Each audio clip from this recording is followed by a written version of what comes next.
Hi, everybody. Welcome back to the latest episode of the Impact series hosted by 40. Today, I'm really pleased to have with me Nathan King. Now, Nathan King is the CEO of a great startup company based in New York called itselectric. Nathan, for those people that are not familiar with you, not familiar with itselectric, we'll kind of stop. We'll jump straight into it. So, what's the kind of issue? What's the climate issue that itselectric are looking to kind of solve, and what's your solution to that problem? Sure. So, thanks for the opportunity to talk to you today. Really, it's an honor, and excited to be getting the word out about what we're building over here in New York City. The issue that we're trying to solve is the elimination of carbon emissions from our city roadways. Okay. So what we are doing is unlocking access to electric transportation for the millions of city drivers that don't currently have access to off-street parking and need to find a convenient and affordable way to charge their EVs. This is a city-focused company, right? We want to provide EV charging for city drivers, and really because the transportation sector here in the US is about 30% of our carbon emissions. Right. And at the same time, getting electric vehicles into the hands of drivers is technology that is available and deployable today. So we can make an immediate impact on carbon emissions in cities. And the other reason that we're so focused on cities is, for us, there's a basic question of access and equity. We feel anyone should be able to drive an EV in this country, no matter where they live. Just because you don't live in the suburbs, that shouldn't be a barrier for you to own an electric vehicle. And in terms of the impact that reducing carbon emissions will have on cities, we see a disproportionate impact of the benefits going towards cities. Cities are on the sort of front line of climate change. Yeah. And we will feel the brunt of climate change first. And also, by the way, and this is not a climate issue, but it's something we care about. Reducing gasoline powered vehicles from city streets also reduces pollution, which contributes to sort of an endemic health crisis in this country, especially and in particular in cities. So that's the big reason that we are focused on this. Those are the big reasons that we are focused on this specific issue. Our solution is about how we can deploy as quickly as possible. So we really want to address this problem of speed and scale and get as many charging posts or charging points in the ground as quickly as possible. So for us, our solution is how we power these publicly accessible chargers. They are installed on the curbside. Yep. So for people who park their cars on the street where they normally park their cars, they have access to that charge point. And then instead of going out to the utility and jackhammering in the street and connecting directly to the utility main, what we're doing instead is going back to the adjacent private property and finding spare capacity there. Right. And in that way, we're sort of powering this publicly accessible charger from power that already exists where it's needed. The other thing, in return for having that access to that electricity from that adjacent private property, we share revenue from the charging post. So there's to summarize it in ways, we are a behind the meter solution for a publicly accessible charger, and we offer a revenue sharing model for our host properties. So all of that put together, the ease of installation, the fact that we're bringing host properties to become literal partners with what we're building, this is the way that we see to overcome the friction around getting EV chargers in the ground as quickly as possible, and lets us deploy and get to scale much faster than what's being done today. So this is, I suppose, trying to end the reliance on a utility company coming along, installing one of their own chargers or putting something in. It's actually putting the power to get power on the street to a building owner or to someone that's, that can give you essentially the access to the power from their building to put a charger in front of it, enabling them to charge their own car or people in the street in the local neighborhood to effectively charge their vehicles. That's right. Yeah, that's right. It's not just for that property owner to have that charger for their own use. It's for everyone in the community. Yeah. And yeah, that's sort of the idea that we're finding the power where it already exists. That means that we can sort of speed things along because we don't have to make that upfront investment in the electrical infrastructure to get that charger there. Yeah. And and for some of our viewers, without getting too technical, we discussed this before, but the voltage between is different in the States than it is to Europe, right? I'm right in saying. So in Europe, roughly 220 volts. In the States, 120 volts. So in order to put a fast charger in, there needs to be a lot of work, I suppose, to upgrade the power solution, for that charger to work. But so therefore, you're able to take it from a building that's already got the correct level of power to put a charger in front of it, which is a lot less, I suppose, a lot less work, a lot less hassle than having to dig up the road and put new cables and things like that.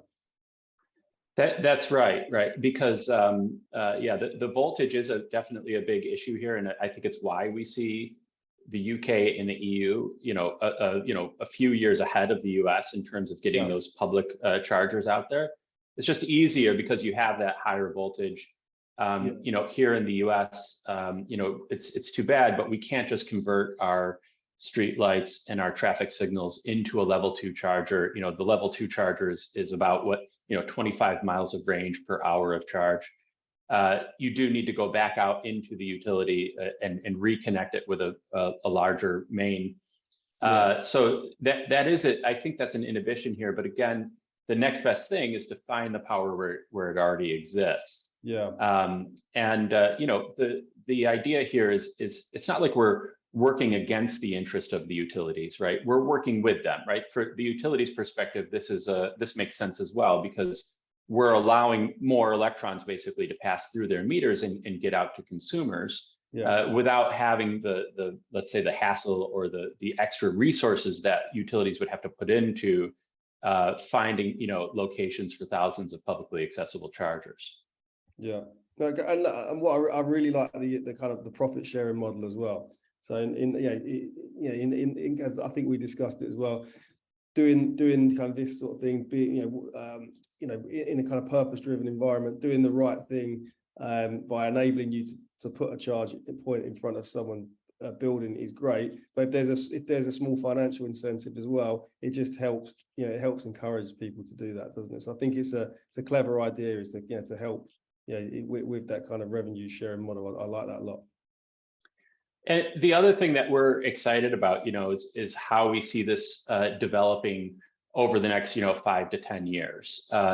The potential for batteries as a backup power source is something that we're starting to see really sort of make a dent in peak demand. So, for example, in California, the power that is being drawn from people's batteries during peak times is almost equivalent to the power that's being generated by their nuclear power facilities. So for us here in the cities, once you start to have thousands or tens of thousands or hundreds of thousands of EVs on the road, you suddenly are talking about an enormous potential for all of that electricity to go back into the grid. But in order to realize that potential, you need to have infrastructure in place, and you need to have thousands of charge points that are available so the utilities can sort of tap into and take advantage of that spare capacity for drivers that are willing to share it back into the grid. The other thing that we see as well is we're going to start to see a lot more residential and commercial battery storage. So property owners are going to start to store their own electricity. They're also going to start to generate it themselves by putting rooftop solar on. And again, for us, it's a distributed approach. We want as many properties as possible to have their own sources of storing and generating electricity. And that electricity can also be shared with the cars and the cars can feed it back into the grid. And so really, the vision of the future is really just streets that are quieter, cleaner, and in many cases powered by the buildings that they're parked in front of, or at least powered, by in part by the energy that's being stored and produced in those buildings. It's a much more stable and resilient way to think about our transportation infrastructure. The need for a grid is always going to be there for cities, but we can make it better. We can make it, and the thing I think that's important about it is that it will ultimately be less expensive. And that's the other thing that's exciting about this, is that electrified sources of power will ultimately become more affordable for consumers.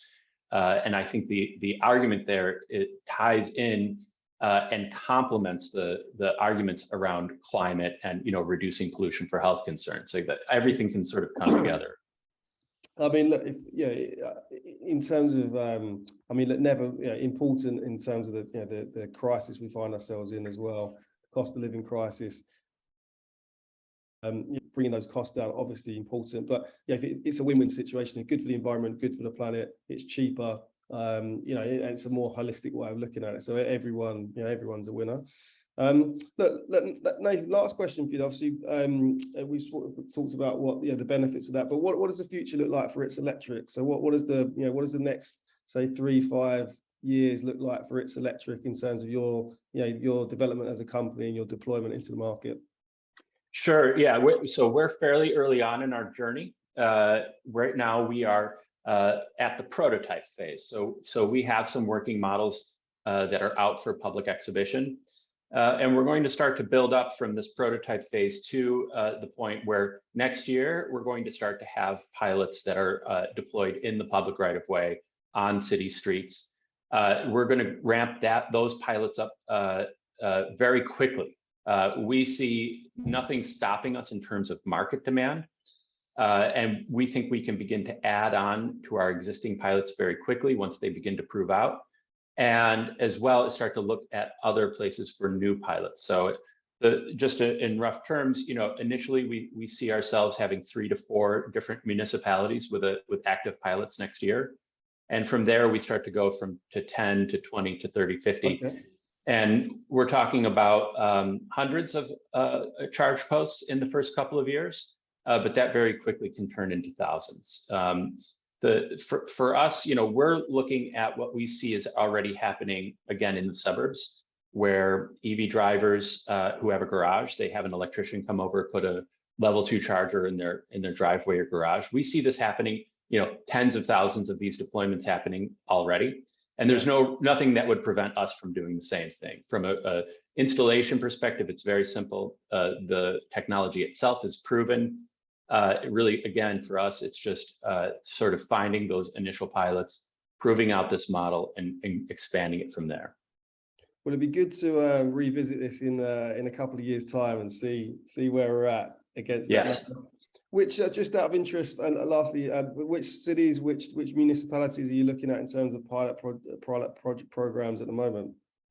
Well, I'll answer that in a couple ways. One is, first of all, we are located here in New York City, and we are New Yorkers ourselves, and so we are always going to be interested in finding an opportunity to deploy a pilot here in New York City. So there's always going to be that focus for us, and we'll never stop trying.